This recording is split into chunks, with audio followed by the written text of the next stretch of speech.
اما بعد فاعوذ باللہ من الشیطان الرجیم بسم اللہ الرحمن الرحیم لقد ارسلنا رسلنا بالبینات وانزلنا معهم الکتاب والمیزان لیقوم الناس بالقسط وقال تبارک وتعالی وَقُلْ آمَنْتُ بِمَا أَنزَلَ اللَّهُ مِنْ كِتَابٍ وَأُمِرْتُ لِأَعْدِلَ بَيْنَكُمْ صدق اللہ العظیم رب اشرح لي صدری ویسر لي امری واحلل عقدۃ من لسانی یفقہوا قولی۔ جس پروگرام کی آج پہلی نشست ہے، اس میں اصلاً ہمیں اس 4 ورقے کا مطالعہ کرنا ہے جو آپ حضرات کے ہاتھوں میں موجود ہے۔ اس کا موضوع یا عنوان جو اس پر درج ہے وہ یہ ہے تنظیم اسلامی کا تعارف اور اسلام کا انقلابی منشور۔ اس 4 ورقے کا جو پہلا صفحہ ہے، جو اس کے ایک ٹائٹل کی حیثیت بھی رکھتا ہے، اس کا مضمون کل کا کل تنظیم اسلامی سے متعلق ہے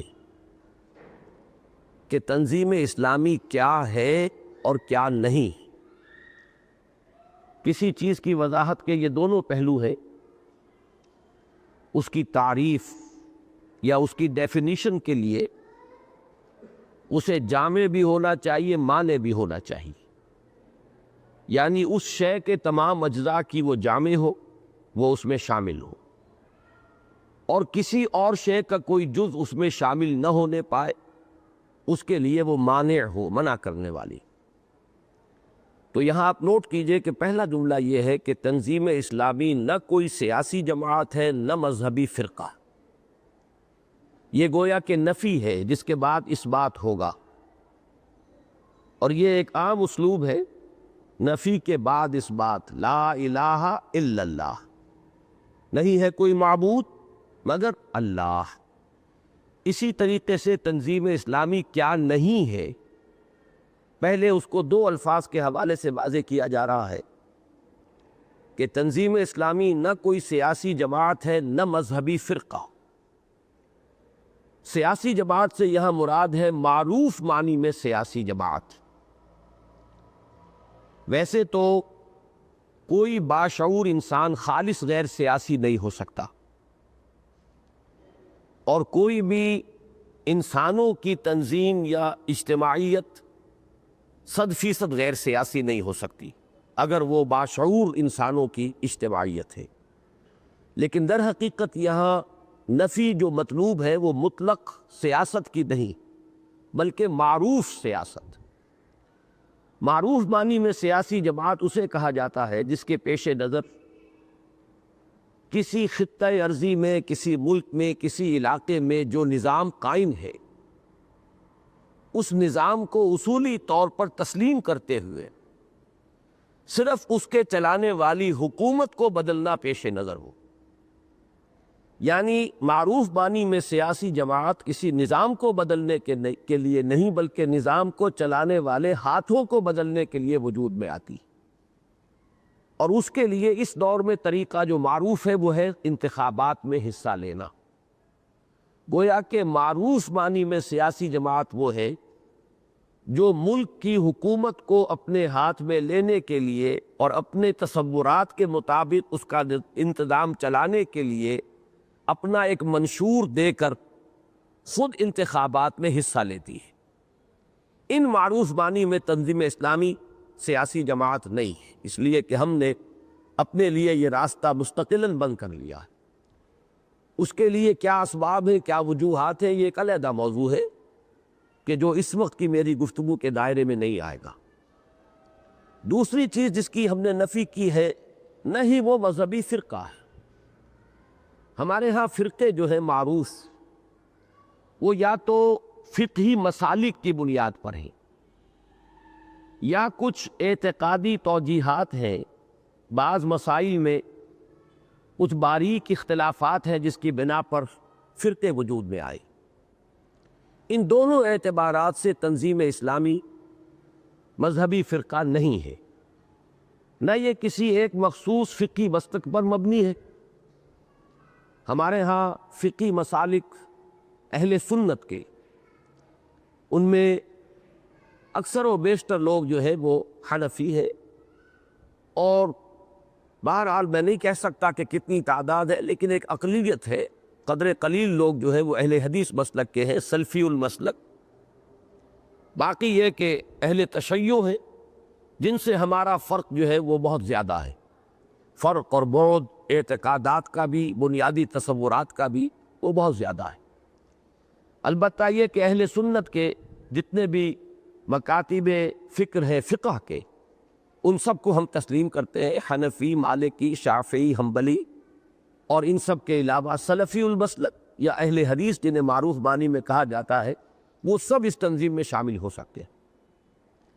اسی طریقے سے ہمارے ہاں تصوف کے جو معروف سلاسل ہیں، قادری، چشتی، سہروردی، نقشبندی، پھر یہ کہ ان میں سے ہر ایک میں تقسیمیں ہیں، نقشبندی سلسلہ ہے، پھر اس میں مجددیہ سلسلہ ہے، چشتی سلسلہ ہے، اس میں صابری سلسلہ ہے، نظامی سلسلہ ہے۔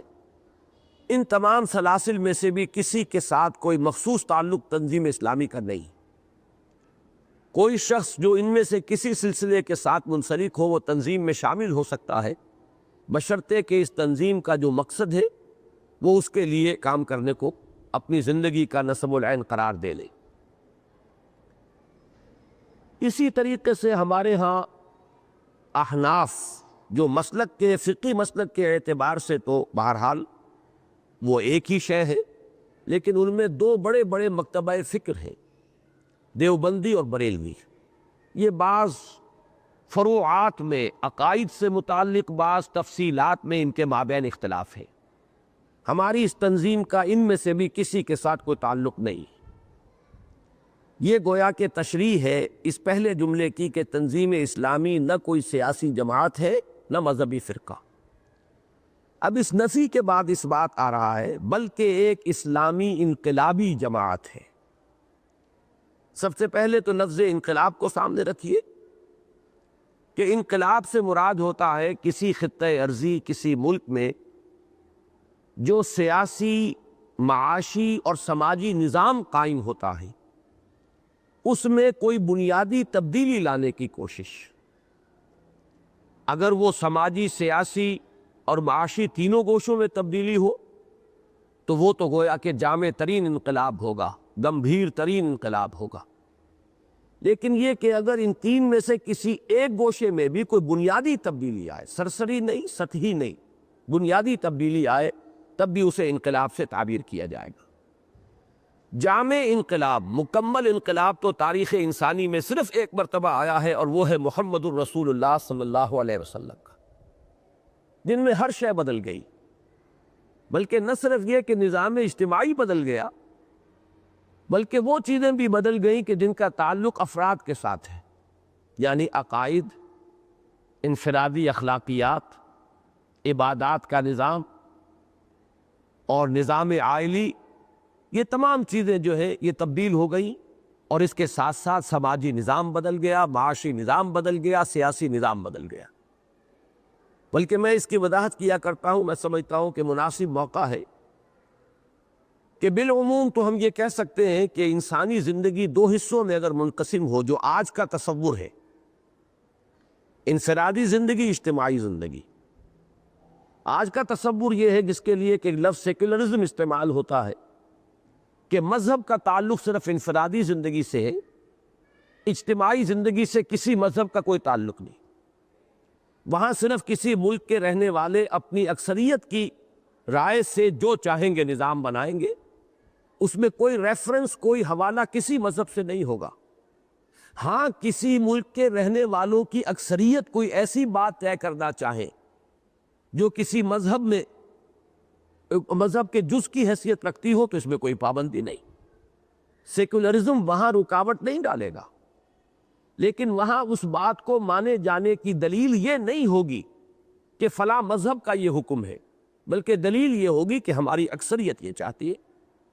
تو گویا کہ سیکولرزم کے تحت بھی مذہب آ سکتا ہے، لیکن یہ ہے کہ سیکولرزم بنیادی طور پر جو جس اصول کا نام ہے وہ یہ کہ انفرادی زندگی یہ مذہب کا ڈومین ہے، مذہب کا دائرہ ہے، اس میں جو شخص جو مذہب چاہے اختیار کرے۔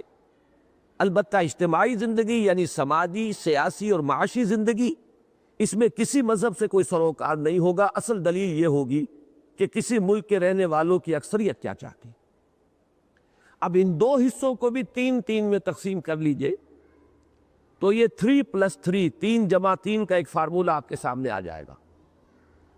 مذہب کے 3 حصے ہیں بالعموم: عقائد، عبادات اور رسومات۔ رسومات وہ جو انسان کی معاشرتی زندگی سے متعلق بعض رسومات ہیں، یعنی بچہ پیدا ہوا تو اس کے لیے کوئی رسم، کوئی شخص فوت ہو گیا تو اس کے لیے کوئی رسومات، اس کی تدفین ہوگی یا اسے جلایا جائے گا یا اس کے ساتھ کوئی اور معاملہ کیا جائے گا۔ اسی طرح شادی بیاہ ہے تو اس کو سالمنائز کرنے کے لیے، اس کے انعقاد کے لیے کیا رسم ہوگی، کیا طریقہ ہوگا۔ یہ چیزیں وہ ہیں کہ جو سمجھا جاتا ہے کہ یہ مذہب کے اجزاء ہیں: عقائد یا ڈوگما، عبادات یا ریچولز، اور رسومات یا رائٹس، سماجی رسومات۔ ان 3 میں انسانوں کو آزاد کیا جاتا ہے جدید تصور کے تحت۔ جو چاہے عقیدہ رکھے، جس چیز کو چاہے پوجیں، جس طور سے چاہے پوجے، اور جو چاہے اپنی معاشرتی رسومات اختیار کر لیں۔ جبکہ ادھر بھی 3 گوشے ہیں: اجتماعی، سماجی نظام یا سوشل سسٹم، معاشی نظام یا اکنامک سسٹم، سیاسی نظام یا پولیٹیکل سسٹم۔ البتہ سماجی نظام کا ایک حصہ ہے جو یوں سمجھیے کہ برزخی بن جاتا ہے ان دونوں کے درمیان، وہ ہے عائلی نظام، فیملی لاز۔ کیونکہ فیملی لاز کا گہرا تعلق مذہب سے بھی ہوتا ہے، اور فیملی لاز کا تعلق جو ہے سماجی نظام سے بھی ہے، تو یہ گویا کہ ایک برزخ ہے ان دونوں کے مابین۔ تو اس طریقے سے 3+3 کے مابین ایک اور کا اضافہ ہوا تو 7 حصے ہو گئے انسانی زندگی کے: 3 خالصتاً مذہبی، عقائد، عبادات اور سماجی رسومات، 3 خالص اجتماعی جو سیکولرزم کے تحت آئیں گے بالاتفاق، سماجی نظام کے سوشل ویلیوز کیا ہیں، معاشرتی اقدار کیا ہیں کہ جنہیں پروموٹ کیا جائے گا، جن کو اشاعت مطلوب ہوگی، اور وہ سوشل ایونلز کیا ہے، وہ سماجی برائیاں کیا ہے جن کا استئصال کیا جائے گا، جن کو ایریڈیکیٹ کیا جائے گا۔ نمبر 2، معاشی نظام کیا ہے، سیاسی نظام کیا ہے، اور ان کے درمیان فیملی لاز، عائلی نظام، عائلی قوانین، یہ گویا کہ برزخ ہے، یہ برج ہے، یہ وہ پل ہے جو ان دونوں کو جوڑتے ہیں۔ اس کو ذہن میں رکھیے تو انقلاب کے لفظ کا اطلاق ہوگا کسی ایسی تبدیلی پر جو ان 3 میدانوں میں آئے، سماجی، معاشی، سیاسی نظام کے میدان میں آئے، اور ہو بنیادی تبدیلی۔ اور اس کے تو کیا ہی کہنے ہیں کہ پوری کی پوری زندگی تبدیل ہو جائے۔ تو جیسا کہ میں عرض کر رہا تھا، یہ معاملہ تاریخ میں صرف ایک مرتبہ ہوا ہے، اور وہ ہوا ہے محمد الرسول اللہ صلی اللہ علیہ وسلم کے دست مبارک سے، کہ یہ 7 کی 7 چیزیں بدل گئی، 7 کی 7 بدل گئی۔ عقائد بدل گئے، عبادات کا نظام تبدیل ہو گیا، معاشرتی رسومات تبدیل ہو گئی، عائلی قانون بدل گیا، سماجی نظام بدل گیا، اسی طریقے سے معاشی نظام بدل گیا، سیاسی نظام بدل گیا۔ تو پہلی بات تو میں نے واضح کرنی چاہیے کہ ہمارے پیش نظر ہے اسلامی انقلاب برپا کرنا، اور اس اسلامی انقلاب کے لیے آئیڈیل ہے انقلاب محمدی صلی اللہ علیہ وسلم۔ گویا کہ ہماری جد و جہد صرف انقلابی نہیں، اسلامی انقلابی جد و جہد ہونے کے ناطے وہ ان 7 گوشوں پر محیط ہوگی۔ ہمارے پیش نظر عقائد کی تصحیح بھی ہوگی، صحیح توحید پر ہمارا عقیدہ قائم، ختم نبوت پر ہمارا یقین ہو۔ اس میں جو زیادہ متکلمانہ منہ شگافیاں ہے، جن کے لیے کہ کوئی صراحت کتاب و سنت میں نہیں ہے، ان میں خام خواہ بحث و مباحثے میں الجھنا ہمارے نزدیک نہ صرف یہ کہ مفید نہیں، الٹا مضر ہے۔ لیکن جو محکمات ہیں ان سب کو صحیح طور پر تسلیم کرنا، یہ گویا کہ پہلا ہدف ہوگا۔ پھر عبادات، اس کے نظام کو قائم کرنا، جیسے کہ سورہ حج میں فرمایا گیا کہ الذین ان مکناہم فی الارض اقاموا الصلاۃ وآتوا الزکاۃ، وہ لوگ کہ جنہیں اگر ہم زمین میں تمکن اور غلبہ اور اقتدار اور قوت عطا فرمائے تو وہ نماز قائم کریں گے، زکوٰۃ ادا کریں گے۔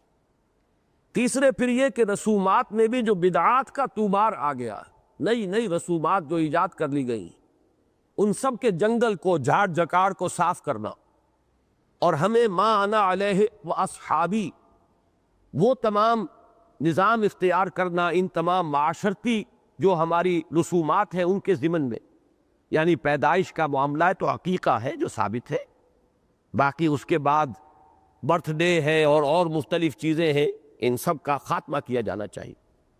اسی طریقے سے شادی ہے، نکاح ہے، اور نکاح کے لیے بہترین صورت یہ ہے کہ وہ مسجد میں ہو، اس کے بعد ولیمے کی دعوت ہے۔ اس سے آگے بڑھنے سے احتراز کیا جائے، جو چیزیں ثابت ہیں اللہ کے رسول صلی اللہ علیہ وسلم اور آپ کے صحابہ کرام سے، انہی پر اکتفا کی جائے۔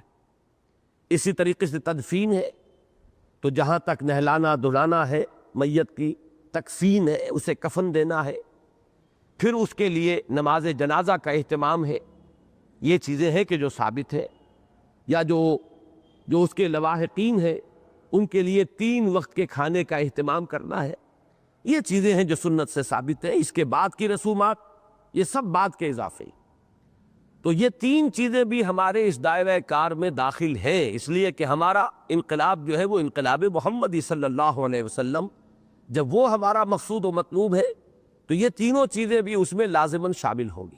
اس کے بعد آئلی قوانین، ان کو اسلام کے مطابق اور ٹھیٹھ کتاب و سنت کے نصوص اور احکام کے مطابق اثر نو قائم کرنا، یہ بھی یقیناً پیش نظر ہوگا۔ اور اس سے آگے بڑھ کر ہے جو زیادہ کٹھن کام ہے، پہلے کام جو ہے یہ کچھ نہ کچھ اصلاحی تنظیمیں بھی کر سکتی ہیں۔ عام طور پر جو لوگ مذہبی میدان میں کوئی خدمات کر رہے ہیں، اصلاح الرسوم کا کام انہوں نے بھی کیا ہے، اور بہت سے حضرات کا تو اس میں بہت کافی کنٹریبیوشن ہے، انہوں نے اس میں اصلاح الرسوم کے موضوع پر بڑی ہمت کے ساتھ اور لوگوں کی طرف سے مخالفتوں کو برداشت کرتے ہوئے قابل قدر کام کیا ہے۔ اگرچہ ہم آج یہ افسوس کے ساتھ دیکھ رہے ہیں کہ ان کے متبعین بھی اور ان سے جو اپنے آپ کو منسلک قرار دیتے ہیں وہ بھی، جو اس وقت معاشرے کا دباؤ ہے، خصوصاً دولت مند لوگوں کے جو اثرات ہیں، ان کے سامنے وہ کچھ اپنے آپ کو بے بس پا کر اور وہ بعض چیزوں کے اندر اب خود بھی ملوث ہو رہے ہیں۔ اللہ تعالیٰ انہیں اثر نو وہی سابقہ ہمت اور کرج عطا فرمائے۔ بہرحال یہ چیزیں تو وہ ہیں کہ جو کسی نہ کسی درجے میں علماء کرام، علماء حقانی، علماء حق جو ہے وہ کرتے چلے آ رہے ہیں، لیکن اصل جو میدان خالی چلا آ رہا ہے وہ میدان ہے سماجی نظام، سیاسی نظام، معاشی نظام میں عدل و قسط کے ان تقاضوں کو پورا کرنا کہ جس کی کامل مثال تو ہمارے سامنے صرف دور نبوی اور دور خلافت راشدہ ہے۔ اس کے بعد تدریجاً اس کے اندر انحطاط آیا، زوال آیا۔ شاہ اسماعیل شہید رحمۃ اللہ علیہ کی اگر اصطلاح کو میں اختیار کروں تو وہ 6 منزلہ عمارت تھی جس کی ایک ایک منزل تدریجاً گرتی چلی گئی۔ خلافت راشدہ کے فوراً بعد پہلی منزل گر گئی، یعنی حکومت جو ہے وہ شورائی نہیں رہی، بلکہ اس کے پیچھے اس کی پشت پر ایک قبائلی عصبیت موجود ہوئی، تو معلوم ہوا کہ سب سے اوپر کی منزل جو ہے بلند ترین منزل وہ گر گئی۔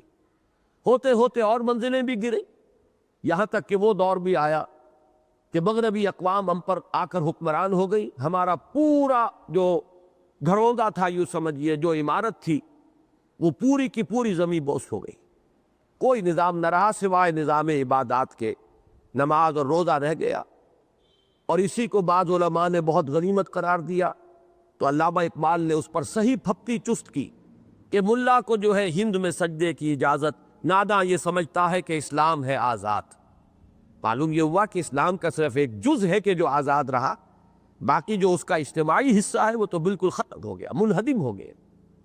اور اس میں جیسا کہ آپ کو معلوم ہے، ستم بالائے ستم یہ کہ انگریز نے بھی ہمارے ہاں آئلی قوانین کو نہیں چھوا تھا، اس نے آئلی قوانین کو مذہب کے دائرے میں داخل رکھا اور اس میں کوئی ترمیم و تنسیخ نہیں کی، لیکن ہم نے جو کچھ کیا خود اپنے ہاتھوں آزادی حاصل کرنے کے بعد، وہ یہ ہے کہ ہم نے ان آئلی قوانین کے اندر بھی کتاب و سنت کے جو نصوص ہیں ان کو ترک کیا، اور جو بھی مغربی تصورات ہیں ان سے مرعوب ہو کر ہم نے غیر اسلامی شقیں اس میں داخل کر دی۔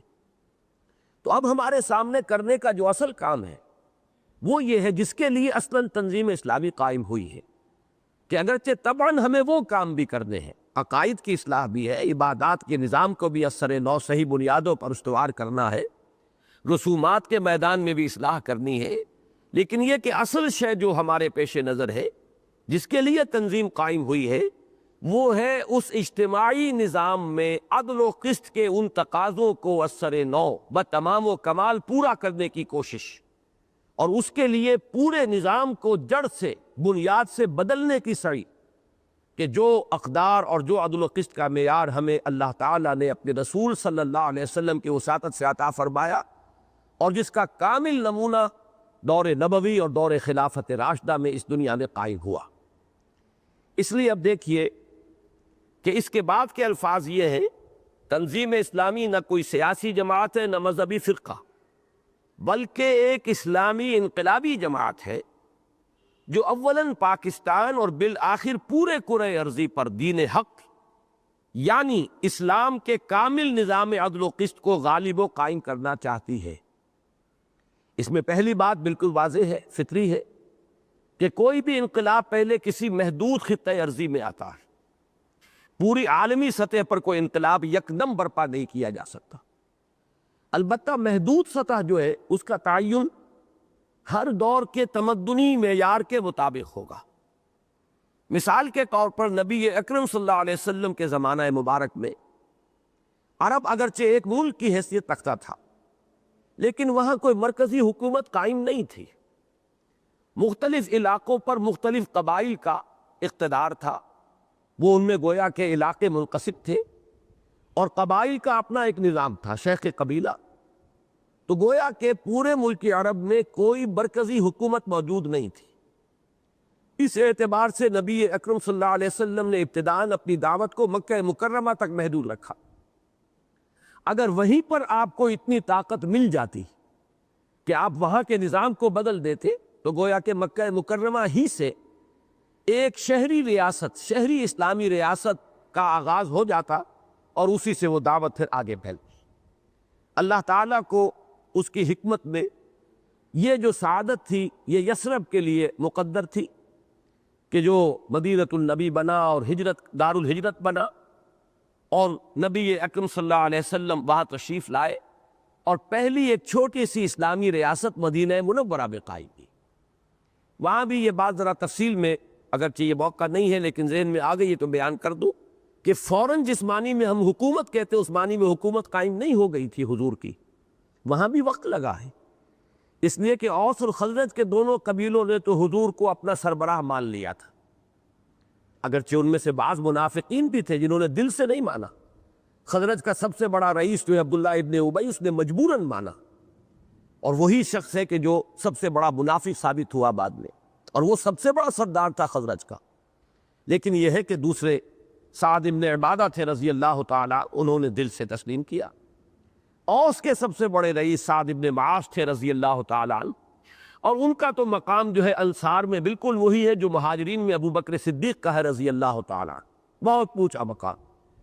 ان کا جب انتقال ہوا ہے، بلکہ شہادت ہوئی ہے، زخمی ہو گئے تھے شدید غزوہ احزاب میں، اور اس کے بعد ان کا انتقال ہوا ہے، تو وہ حضور صلی اللہ علیہ وسلم کو شدید صدمہ ہوا ہے اس کا، اور میری اگر یادداشت غلطی نہیں کر رہی تو اس وقت ان کے انتقال پر حضور نے فرمایا تھا کہ اللہ تعالیٰ کا عرش اس وقت لرز اٹھا ہے۔ بہرحال ان دونوں قبیلوں نے تو حضور صلی اللہ علیہ وسلم کو تسلیم کیا، لیکن 3 قبیلے مدینے میں یہود کے بھی تھے، انہوں نے بالادستی تسلیم نہیں کی تھی، وہ معاہد سے، ان سے صرف عہد معاہدے ہوئے تھے۔ یہ تدریجاً ہوا ہے کہ مدینے میں بھی محمد الرسول اللہ صلی اللہ علیہ وسلم کا کنٹرول جو ہے وہ کلی ایک حکومت کی شکل میں قائم ہوا۔ بہرحال وہاں سے وہ دعوت آگے بڑھی اور جزیرہ نماء عرب کی حد تک محمد الرسول اللہ صلی اللہ علیہ وسلم کی حیات طیبہ میں انقلاب اسلامی کی تکمیل ہو گئی۔ اس کے بعد اس کی توسیع ہوئی ہے دور خلافت راشدہ میں۔ تو یہ ہے تدریج انقلاب محمدی کی علی صاحب الصلاۃ والسلام۔ اسی طرح آپ کو معلوم ہے کہ انقلاب فرانس، جمہوری انقلاب پہلے فرانس میں آیا، پھر وہ دنیا کے دوسرے ممالک میں آیا۔ اسی طریقے سے انقلاب روس، اشتراکی انقلاب، پہلے روس میں آیا، پھر وہ دوسرے ممالک کے اندر آیا۔ اسی طرح ہمارے لیے فطری تدریج یہ ہوگی کہ اولاً ہم اپنی قوتوں کو مرتکز کریں اپنے ملک میں۔ پہلی بات تو میں نے یہ واضح کی ہے کہ اولاً پاکستان کیوں؟ اس لیے کہ اولاً یہی تدریج ہے انقلاب کی کہ پہلے وہ کسی ایک محدود خطہ ارضی میں آئے گا، اور ہمارا ملک وہ ہے جہاں ایک مرکزی حکومت، مرکزی نظام قائم ہے۔ ہم یہاں اس سے چھوٹے یونٹ کو اختیار نہیں کر سکتے، اس لیے کہ کوئی چھوٹا یونٹ، خواہ وہ صوبہ ہو، وہ کمشنری ہو، ضلع ہو، وہ ظاہر بات ہے آزاد نہیں ہے، وہ تابع ہے مرکزی نظام کے۔ لہذا کم سے کم یونٹ جو ہمیں اپنے سامنے رکھنا ہوگا وہ ہمارا ملک ہے۔ اس میں ایک پہلو کی میں وضاحت اور کر دوں کہ کسی وقت ذہن میں یہ آ سکتا ہے کہ کیوں نہ کسی اور چھوٹے ملک کو ہم اختیار کر لیں اور اسے اپنا ہدف بنائے، ٹارگٹ بنائے، اور وہاں اپنی پوری قوت کو منتقل کر دیں تاکہ ہماری کامیابی کے امکانات زیادہ روشن ہو جائیں۔ تو اس کو بھی اس پہلو سے ہمیں رد کرنا پڑے گا کہ جو فطری طریق ہے کار نبوت، جس نہج سے دنیا میں ہمیشہ اللہ تعالیٰ کی جانب سے ہوا ہے، اس کا ایک اصول یہ رہا ہے کہ جس قوم میں رسول کو بھیجا گیا اس کا اولین دائرہ وہی قوم، یا جس علاقے میں کسی رسول کو بھیجا گیا اس کا اولین دائرہ کار وہی علاقہ۔ جیسے حضرت لوط علیہ السلام کو عمورہ اور سدوم اور عمورہ کی بستیوں کی طرف بھیجا گیا، اسی طریقے سے حضرت شعیب کو مدین کی بستی، وہ مدین قوم بھی کہلاتی ہے، بستی بھی کہلاتی ہے۔ حضرت موسیٰ علیہ السلام کو مصر میں آل فرعون کی طرف بھیجا گیا، اور وہی در حقیقت ایک فطری دائرہ کار ہوتا ہے۔ وہیں ان کے اپنے اعزاء و اقربا ہیں، ان کی قوم کے لوگ ہیں، ان کی بولی بولنے والے لوگ ہیں، ان کی زبان کو سمجھنے والے لوگ ہیں، تو ہر اعتبار سے وہی ملک اصل میں ابتدائی دائرہ کار ہے۔ تو یہ میں نے وضاحت کی ہے کہ اولاً پاکستان اور بالآخر پورے کرۂ ارضی پر پیش نظر یہ ہے، اور اس میں ہمارے لیے جو ہمت افزائی کا ذریعہ بننے والی شے ہے کہ اتنا کٹھن کام، اتنا بڑا کام، انقلاب محمدی صلی اللہ علیہ وسلم، وہ تو تاریخ انسانی میں ایک ہی مرتبہ آیا، پھر یہ کہ نبی اکرم کے ہاتھوں آیا صلی اللہ علیہ وسلم۔ اب ہم لوگ اتنے ناقص لوگ، کم ہمت لوگ، ہمارے اپنے دامن کردار پر داغ اور دھبے موجود ہیں، ہم لوگ کیسے یہ کام کر سکیں گے؟ پھر یہ کہ اس وقت نہ صرف یہ کہ بڑے بڑے ملک ہیں جن سے کم یونٹ ہم اختیار نہیں کر سکتے، پاکستان سے کم تر یونٹ جو ہے وہ ہمارا دائرہ کار نہیں ہے، مزید برآں یہ ہے کہ پوری دنیا ایک ملک بن چکی ہے۔ سپر پاورز جو ہے وہ مائکروسکوپس اور ٹیلیسکوپس لگا کر بیٹھی ہوئی ہے کہ جس دور دراز کے خطہ ارضی کے اندر بھی کوئی تبدیلی آ رہی ہوتی ہے وہ ان کے علم میں پہلی ہوتی ہے، اور انہیں پہلے سے اندازہ ہوتا ہے کہ یہ ان کے مفادات یا ان کے حلقہ اثر پر کس طور سے اثر انداز ہوگی یہ تحریک اگر پروان چڑھ گئی۔ پھر ان کے بہت بڑے بڑے ادارے، بہت بڑے بڑے انسٹیٹیوشنز اور انسٹیٹیوٹس ہیں جو کام کر رہے ہیں کہ وہ زمین پر جہاں کہیں کوئی معاملہ ہو رہا ہو، کوئی دعوت، کوئی تحریک ابھر رہی ہو، کوئی تبدیلی آ رہی ہو، وہ اس کو اچھی طریقے سے جانتے بھی ہیں، اور پھر وہ اپنے مستقبل کے اعتبار سے رائے قائم کر کے اس کے راہ میں رکاوٹیں ڈالتے ہیں، اور ایسے ایسے طور سے ڈالتے ہیں کہ جن کا ہمیں اندازہ بھی نہیں ہو سکتا۔ ان تمام حقائق کے اللہ رغم کیسے ہمت کی جا رہی ہے؟ یہ ایک بہت بڑا کام ہے۔ اتنے بڑے کام کی ہمت ہم نے کیسے کی ہے؟ اس کے لیے میں عرض کروں گا کہ ہمارے لیے امید افزا پہلو صرف ایک ہے، اس ایک کے دو حصے آپ قرار دے سکتے ہیں۔ وہ یہ کہ ایک تو حضور صلی اللہ علیہ وسلم نے خبر دی ہے، وَهُوَ الصادق المصدوق، اور ظاہر بات ہے کہ ہمارے ایمان کا تقاضا ہے کہ آپ سچے ہیں، 100% آپ کا فرمایا درست ہے، اور دوسرے یہ کہ آپ کی گواہی، آپ کی صداقت کی گواہی تو اللہ نے دی ہے۔ اور آپ نے یہ خبر دی ہے کہ قیامت سے قبل پورے کرۂ ارضی پر اللہ کا دین قائم ہو کر رہے گا۔ آپ کی یہ پیشن گوئی، آپ کی یہ دی ہوئی خبر جھوٹی نہیں ہو سکتی معاذ اللہ۔ تو یہ ہو کر رہنا ہے، اور ہمیں معلوم ہے کہ نبی اب کوئی نہیں آنا، تو غیر انبیاء کے ہاتھوں ہی ہونا ہے۔ یہی وہ چیز ہے کہ جس سے اس قدر عظیم اور مشکل ترین کام بھی ہمیں ممکن نظر آتا ہے کہ ہونا ہے، اور انسانوں ہی کے ہاتھوں ہونا ہے، اور غیر نبی انسانوں کے ہاتھوں ہونا ہے۔ اور اس کی اسی بات کا دوسرا پہلو یہ ہے کہ در حقیقت یہ منطقی تقاضا ہے نبی اکرم صلی اللہ علیہ وسلم کی رسالت اور آپ کے ختم نبوت کا، اس لیے کہ ہمیں نصوص قرآنی سے یہ بات معلوم ہے کہ حضور کی بعثت کسی ایک ملک، کسی ایک قوم کی طرف نہیں تھی۔ وَمَا أَرْسَلْنَاكَ إِلَّا كَافَّةً لِلنَّاسِ بَشِيرًا وَنَذِيرًا، یہ نص قطعی ہے۔ اور اے نبی، ہم نے نہیں بھیجا ہے آپ کو مگر تمام انسانوں کے لیے بشیر اور نذیر بنا کر۔ اور پھر دوسری نص قطعی یہ ہے کہ آپ کی رسالت کا تقاضا یہ ہے کہ دین غالب ہو۔ 3 مرتبہ قرآن مجید میں یہ الفاظ وارد ہوئے۔ سورہ توبہ کی آیت نمبر 33، سورہ فتح کی آیت نمبر 28، سورہ صف کی آیت نمبر 9، هو الذی ارسل رسولہ بالہدی ودین الحق لیظہرہ علی الدین کلہ۔ یہاں تک تو ان تینوں مقامات پر الفاظ آئے۔ 2 مقامات پر اختتام ہوا آیت کا وَلَوْ کَرِہَ الْمُشْرِكُونَ، اور ایک مقام پر وَكَفَى بِاللَّهِ شَهِيدًا۔ یہ جو ذرا اختلاف والا حصہ ہے اس کو علیحدہ کر دیجئے۔ تو وہی ہے اللہ جس نے بھیجا اپنے رسول محمد صلی اللہ علیہ وسلم کو الہدا یعنی قرآن حکیم اور دین حق دے کر، تاکہ غالب کرے اسے کل کے کل دین۔ یہ اسی آپ کے پاس جو کتابچہ ہے، یہ 4 ورقہ، اس کے پہلے صفحے پر اس آیہ مبارکہ کے اس جو مشترک جو اس کا حصہ ہے اس کا ترجمہ جو ہے موجود ہے۔ وہی ہے اللہ، هو الذی، چونکہ اللہ کا لفظ آیت میں نہیں ہے لہذا اسے ہم بریکٹ میں لائے ہیں۔ هو الذی، وہی ہے یعنی اللہ، جس نے بھیجا اپنے رسول یعنی محمد صلی اللہ علیہ وسلم کو، وہ بریکٹ میں لائے ہیں۔ الہدا یعنی قرآن حکیم، اور دین حق یعنی اسلام دے کر، اسلام کے ساتھ، تاکہ غالب کر دے اس کو کل کے کل دین یا تمام ادیان پر۔ اس پر میرا ایک 24 صفحے کا مضمون میرے کتابچے میں شامل ہے، مقصد بعثت نبوی، نبی اکرم صلی اللہ علیہ وسلم کا مقصد بعثت۔ جن حضرات کو تفصیل سے دلچسپی ہو وہ میرے اس مضمون کا مطالعہ کریں۔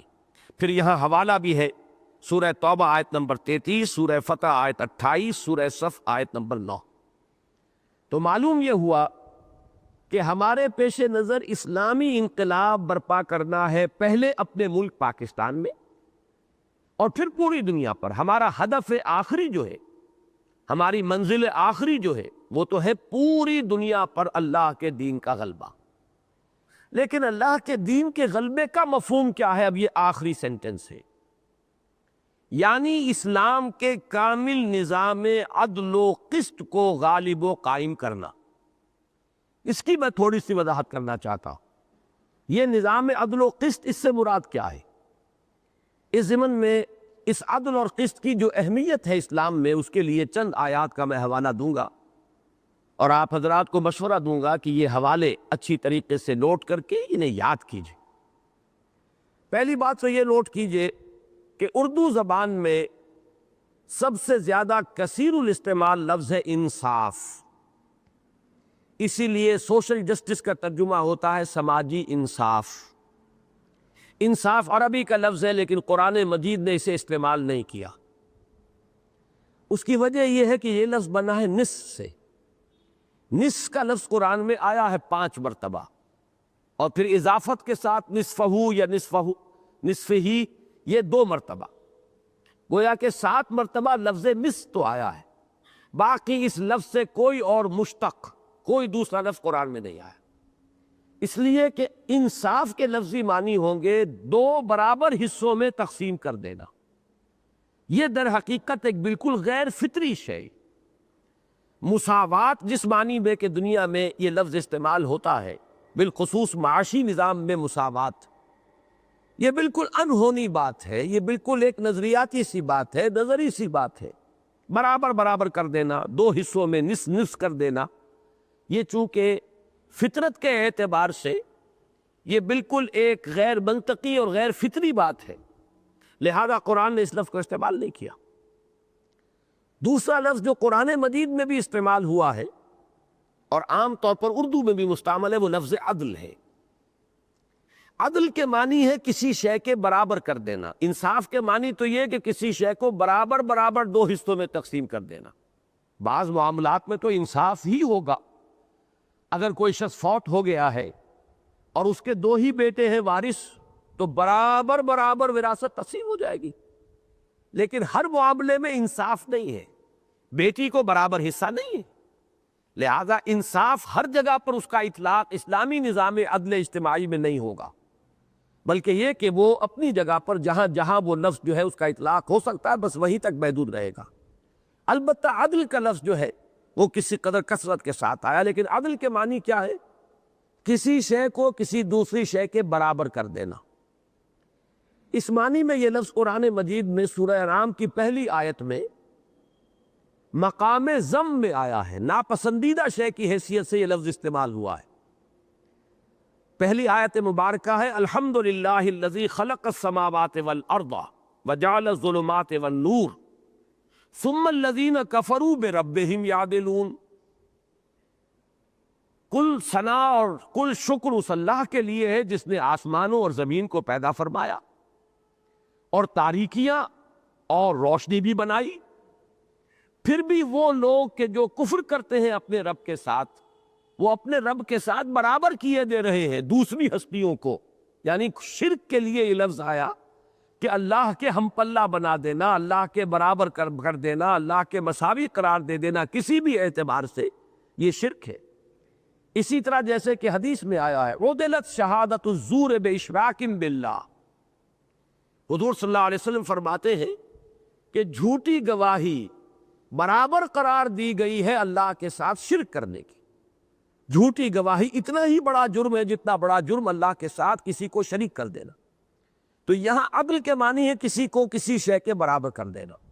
تو یہ اگرچہ لفظ قرآن مجید میں آیا ہے، ہم نے بھی یہاں اسے استعمال کیا، اختیار کیا، کامل نظام عدل و قسط۔ جیسے کہ میں نے ایک آیت بھی پڑھی تھی، آیت کا ٹکڑا سورہ شورا کا، کہ حضور سے فرمایا گیا کہ اے نبی کہہ دیجئے وَقُلْ آمَنْتُ بِمَا أَنزَلَ اللَّهُ مِنْ كِتَابٍ وَأُمِرْتُ لِأَعْدِلَ بَيْنَكُمْ۔ کہہ دیجئے لوگو، یہ آیت نمبر 15 ہے سورہ شورا کی، طویل آیت ہے، اس کا ٹکڑا ہے۔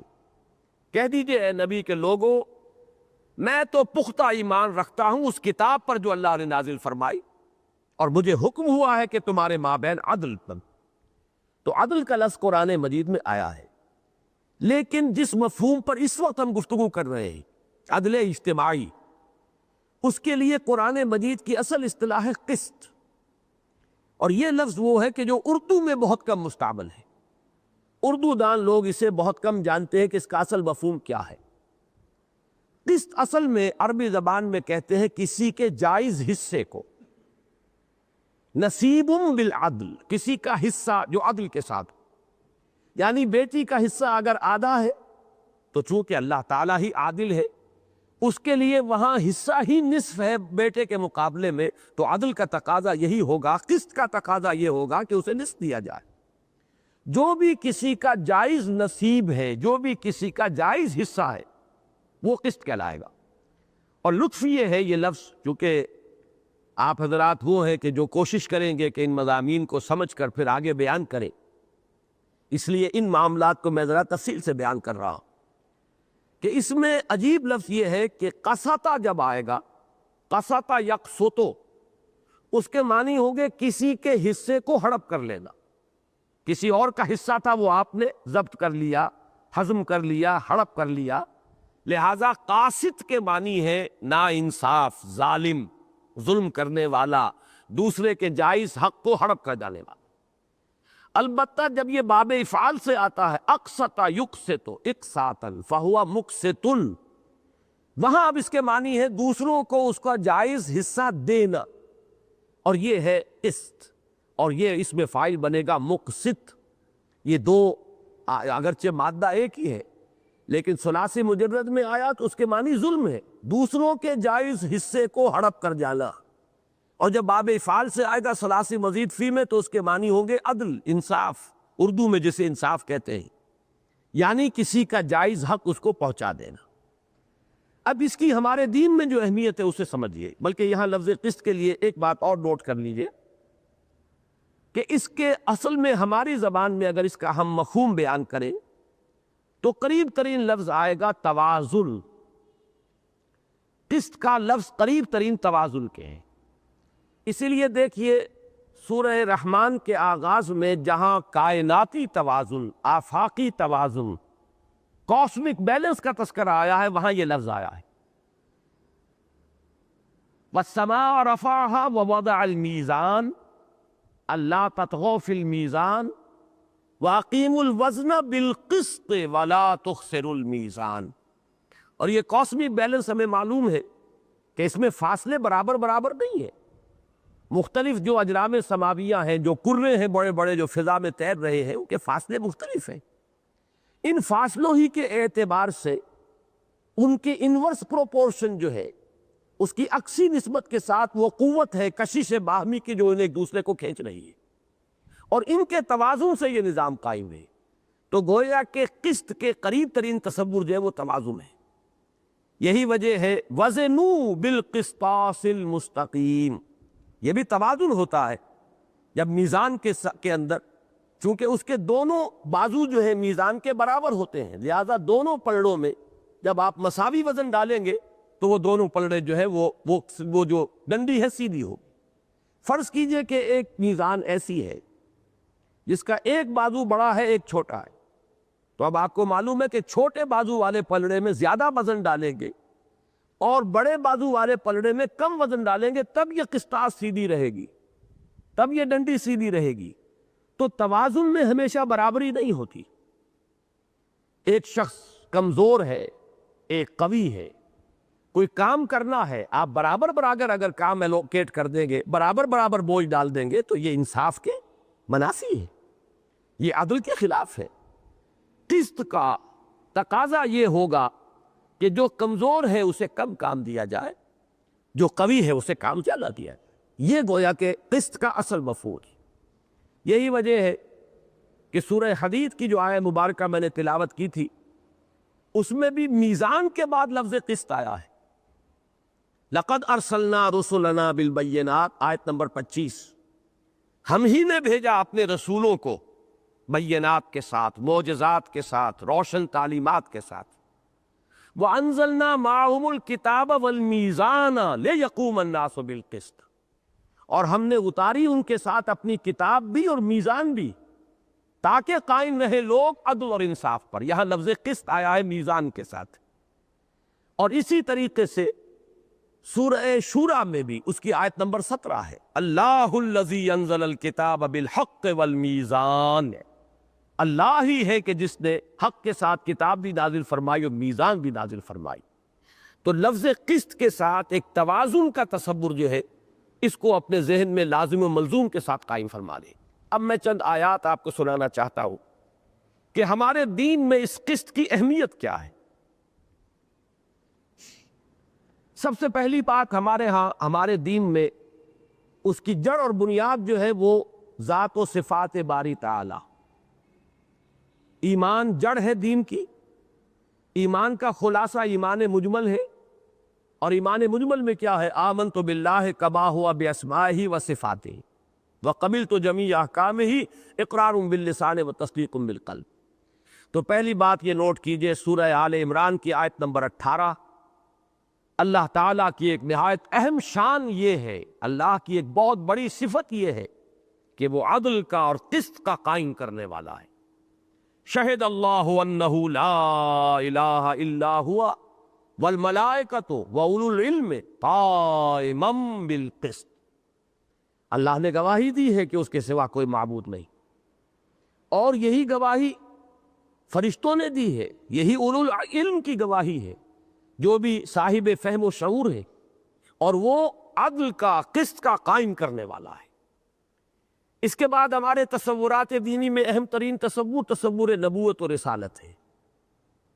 اس کے ضمن میں سورہ حدید کی آیت نمبر 25 اہم ترین، ابھی میں نے اس کو آپ کے سامنے پڑھا تھا، اب دوبارہ پڑھ رہا کہ گویا کہ نبوت و رسالت اور انزال کتب اور ارسال وحی، ان سب کا مقصد ہی یہ ہے کہ نظام عدل و قسط قائم ہوتا۔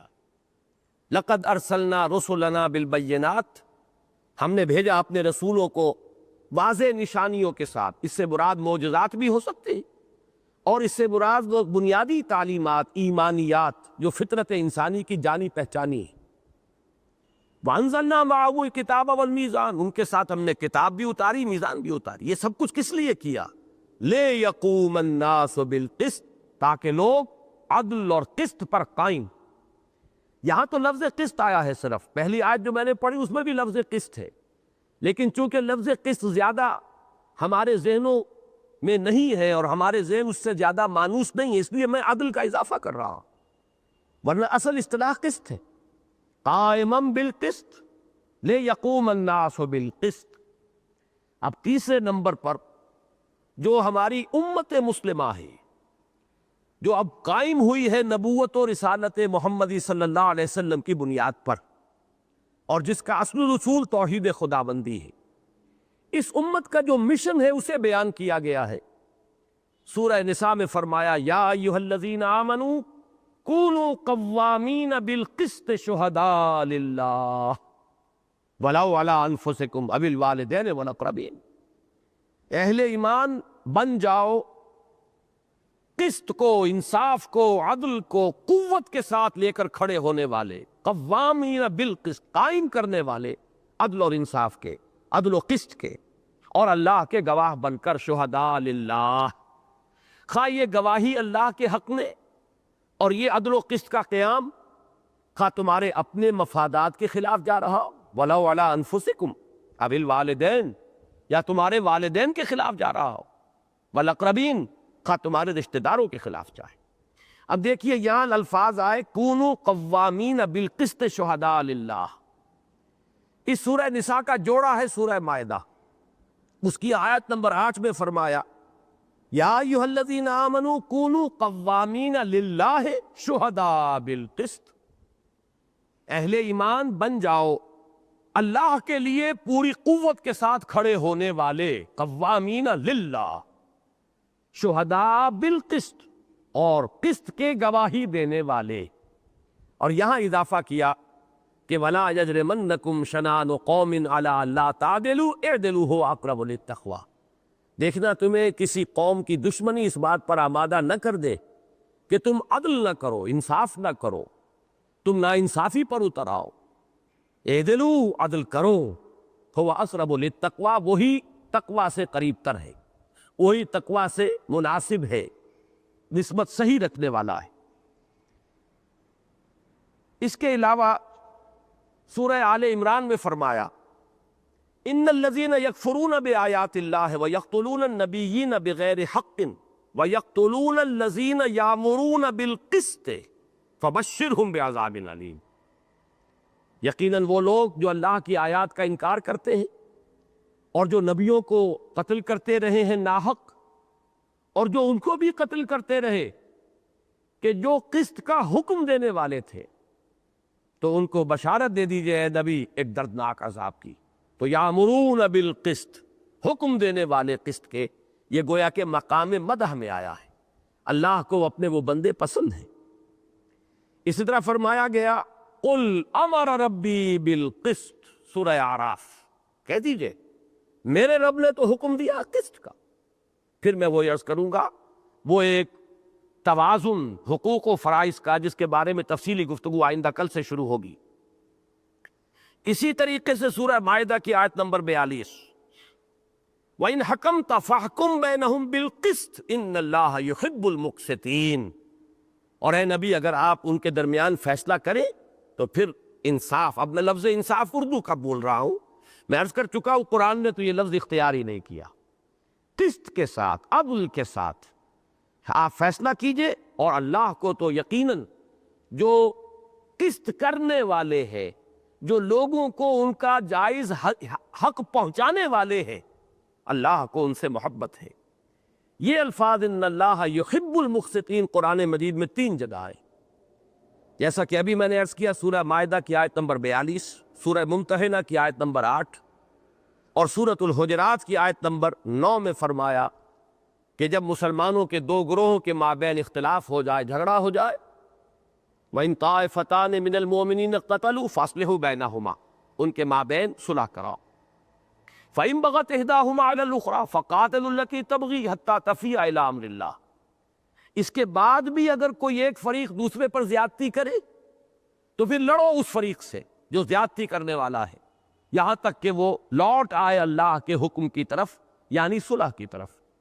فَإِن فَاءَتْ فَأَصْلِحُوا بَيْنَهُمَا بِالْعَدْلِ وَأَقْسِطُوا إِنَّ اللَّهَ يُحِبُّ الْمُقْسِطِينَ، پھر اگر وہ لوٹ آئے اللہ کے حکم کی طرف تو اثر نو صلح کرا دو ان کے مابین عدل کے ساتھ، اور دیکھو قسط سے کام لو، اقساط سے کام لو، اور اللہ تعالیٰ کو تو مقسطین ہی محبوب ہے۔ یہاں چونکہ یہاں پہ لفظ عدل اور قسط آ گئے ہیں تو بین ہی اسی ترتیب سے ہم نے یہ لفظ استعمال کیا، اسلام کے کامل نظام عدل و قسط کو غالب و قائم کرنا چاہتی۔ یہ ہے اہمیت، اور در حقیقت ایک عقلی اور منطقی اعتبار سے اس کی جو اہمیت ہے میں اس کو چند منٹوں میں بیان کر کے بات ختم کر دوں گا۔ اگرچہ ہمارے لیے تو اصل دلیل اللہ کا فرمانا، اس کے رسول کا فرمان صلی اللہ علیہ وسلم، ہمارے لیے تو حجت شرعی یہ ہے، نصوص قطعیہ یہ ہے جن سے معلوم ہوا کہ عدل و قسط کا کیا مقام ہے اللہ کی نگاہ۔ لیکن یہ کہ شاہ ولی اللہ دہلوی رحمۃ اللہ علیہ، جنہیں میں یہ سمجھتا ہوں کہ دور جدید کے وہ فاتح ہیں، فاتح سے مراد کانکرر نہیں، افتتاح کرنے والے، شروع کرنے والے، اور وہ سوشولوجی، یہ جو عمرانیات ہمارا ایک مضمون ہے بہت اہم، تو عمرانیات اسلامی کے وہ سب سے اولین مفکر، انہوں نے اس کی اہمیت کو واضح کیا ہے کہ جہاں یہ نظام غلط ہو جاتا ہے وہاں ایک طبقہ دب جاتا ہے، ایک طبقہ ابھر آتا ہے۔ سیاسی طور پر توازن بگڑ جائے گا تو نتیجہ کیا نکلے گا کہ عوام محکوم ہو جائیں گے، ایک طبقہ حاکم کی شکل اختیار کر لے گا، وہ جاگیرداروں کا طبقہ ہو، وہ سرمایہ داروں کا طبقہ ہو، وہ اور کوئی اگر بنیادی نظام کی کوئی جڑ جو ہے کسی اور شے پر قائم ہے تو اس سے متعلق طبقہ ہو، وہ طبقہ ہو جائے گا حاکم اور یہ ہو جائیں گے محکوم۔ علامہ اقبال نے فرمایا تمیز بندہ و آقا فساد آدمیت ہے۔ یہ گویا کہ اسلام کے اس بنیادی تصور کی نفی ہو گئی کہ حاکم حقیقی صرف اللہ ہے، باقی تمام انسان محکوم ہیں، بندے ہیں، آپس میں برابر ہیں اور بھائی بھائی، کونوا عباد اللہ اخوانا۔ یہ سیاسی توازن کا بگڑ جانا ہے۔ اسی طریقے سے سماجی توازن بگڑتا ہے تو عورت اور مرد کے درمیان جو توازن اللہ نے دیا ہے، اور اس کے اندر جب کوئی نقص واقع ہوتا ہے تو یا تو عورت جو ہے وہ جوتی کی نوک بن جائے گی، اس کی کوئی حیثیت نہیں، وہ بکری کی طرح اور بھیڑ کی طرح ملکیت بن جاتی ہے مرد کی، اور یا پھر عورت جو ہے وہ بالکل کامل مساوات کا دعویٰ لے کر کھڑی ہوتی ہے، اور شانہ بشانہ اور کامل مساوات مرد و زن، جس کا نتیجہ پھر نکلتا ہے ایسی ایسی تباہیاں کہ جیسے مصر میں قدیم زمانے میں ملکہ کلوپیٹرا کے ذریعے سے آئی تباہیاں آتی ہیں، وہ فوراً نظر نہیں آیا کرتی، وہ فساد رونما ہوتا ہے، اس میں وقت لگتا ہے اس کے نتائج کے ظہور میں، لیکن بہرحال یہی ہوگا، امبیلنس پیدا ہو جائے۔ اور سب سے اہم معاملہ ہے معاشی عدل، معاشی قسط، معاشی نظام عدل، اس لیے کہ جب کس کے اندر عدم توازن پیدا ہوتا ہے تو ایک طبقہ محروم ہونا شروع ہو جاتا ہے، ایک طبقے کے اندر احتیاج پیدا ہونی شروع ہو جاتی ہے، دوسرے طبقے کے پاس ارتکاز شروع ہو جاتا ہے، دولت جمع ہونی شروع ہو جاتی ہے، ہوتے ہوتے ایک ہیوز میں اور ایک ہیو ناٹس میں، دو طبقات کے اندر معاشرہ تقسیم ہو جاتا، پھر ان میں آمیزش ہوگی، ان میں تصادم ہوگا، وہ تو دوسری بات ہے، لیکن دینی اعتبار سے جو سب سے بڑی خرابی جس کی نشاندہی شاہ ولی اللہ دہلوی نے کی ہے رحمہ اللہ، وہ یہ ہے کہ ایک طبقہ بلکہ کثیر تعداد آبادی کی بالکل ڈھور ڈنگر بن کر رہ جاتی ہے۔ جیسے کہ کولو کا بیل ہے، اس کا کام بس چکر لگانا ہے، وہ کولو چلاتا رہے گا، اسے جو بھی اس کا مالک ہے کوئی چارہ ڈال دے گا، باقی کوئی فہم، کوئی شعور، کوئی سوچ، کوئی اعلیٰ نظریات، کوئی اللہ سے لو لگانا، یہ اس انسان کے لیے ممکن نہیں رہتا کہ جو اس معاشرے کے اندر کولو کے بیل کی طرح جو ہے یا بار برداری کے اونٹ کی طرح پر صرف اپنی بنیادی معاشی ضروریات پوری کرنے کے لیے لگا ہوا، اس کے لیے کوئی اعلیٰ فکر، اعلیٰ سوچ، کوئی اللہ سے لو لگانا، اللہ کا کہیں بیٹھ کر اس کے ساتھ کوئی مناجات یا راتوں کو کھڑے ہونا اور اللہ کے سامنے رکوع و سجود میں یا قیام میں کچھ وقت بسر کرنا ممکن نہیں رہتا۔ اسی کے لیے حضور کی حدیث ہے کہ کاد الفقر ان یکون کفرا، کہ فقر اور احتیاج تو انسان کو کفر کے قریب پہنچا دیتی ہے۔ دوسری طرف یہ دو دھاری تلوار ہے، معاشی ناانصافی، معاشی ناہمواری۔ دوسری طرف یہ ہوگا کہ دولت کے انبار جمع ہو جائیں گے، اور دولت کے انبار جہاں جمع ہوں گے وہاں عیاشیاں، وہاں نام و نمود کے لیے دولت کا خرچ، یہ معاشرے کے اندر ایک دوسرے اعتبار سے فساد پیدا کرے گا۔ تو گویا کہ یہ معاشی عدم توازن، جب قسط کے تقاضے ختم ہو جاتے ہیں معاشیات کے میدان میں، تو دو طرفہ یہ کاٹ ہوتی ہے معاشرے کی، دو طرفہ فساد اور برائیاں پیدا ہوتی ہیں۔ لہذا ضرورت اس امر کی ہے کہ اس نظام اجتماعی میں کامل نظام عدل و قسط، لیکن نظام عدل و قسط وہ جو اللہ اور اس کے رسول کا عطا کردہ ہے، جس کے لیے دلیل ہوگی اللہ کی کتاب اور اللہ کے رسول کی سنت، یا اس اللہ کے رسول کی سنت میں اضافہ کیا جائے گا سنت خلفائے راشدین، سنت صحابہ۔ اس کے لیے بھی حضور کے اپنے فرمان ہیں، ما انا علیہ واصحابی، اور علیکم بسنتی و سنت الخلفاء الراشدین المہدیین۔ یہ تو ہیں ہماری دلیل، بنیادیں، دو آنکھیں جن سے ہمیں دیکھنا ہے۔ اور نمبر دو، اس کا کامل نمونہ وہ ہے جو دور نبوی اور دور خلافت راشدہ میں نظر آتا ہے۔ ہمیں اس کے لیے کوشش کرنی ہے۔ تنظیم اسلامی کے قیام کا اصل مقصد یہ ہے، ورنہ اصلاحی میدان میں کام کرنے والے، تعلیمی میدان میں، علمی میدان میں، اصلاح الرسوم کے میدان میں کام کرنے والے اور ادارے اور بزرگ اور حضرات موجود ہیں اور موجود رہے ہیں، لیکن یہ میدان ہے کہ جو خالی ہے بالکل، اس کو پورا کرنے، اس کو پر کرنے کے لیے کسی درجے میں ہماری یہ کوشش اور سعی ہے۔ جو بھی ایک آدھا منٹ رہ گیا ہے اس میں میں یہ پھر دوبارہ پڑھ کر آپ کو سنا رہا ہوں۔ تنظیم اسلامی نہ کوئی سیاسی جماعت ہے، نہ مذہبی فرقہ، بلکہ ایک اسلامی انقلابی جماعت ہے جو اولاً پاکستان اور بالآخر پورے کرۂ ارضی پر دین حق یعنی اسلام کے کامل نظام عدل و قسط کو غالب و قائم کرنا چاہتی ہے، جس سے سماجی، معاشی اور سیاسی سطح پر تبدیلیاں رونما ہوں گی۔ وہ تبدیلیاں کیا ہیں؟ سماجی سطح پر کیا ہے، معاشی سطح پر کیا ہے، سیاسی سطح پر کیا ہے، ان پر انشاءاللہ آئندہ 3 روز میں گفتگو ہوگی۔ 6 نکات ہیں جن کے حوالے سے، انہی کے حوالے سے میں ان کی تھوڑی مختصر وضاحت کروں گا۔ اللہ تعالی ہمیں اس کی توفیق عطا فرمائے کہ ہم اپنا تن، من، دھن اس اسلامی انقلاب کے لیے وقف کر سکیں۔ اللہ تعالی ہمیں اس کی توفیق دے، اللہ تعالی اس کے لیے ارادہ کرنے کی ہمت ہمارے اندر پیدا فرما دے۔ بارک اللہ لی ولکم فی القرآن العظیم ونفعنی وإیاکم بالآیات والذکر الحکیم۔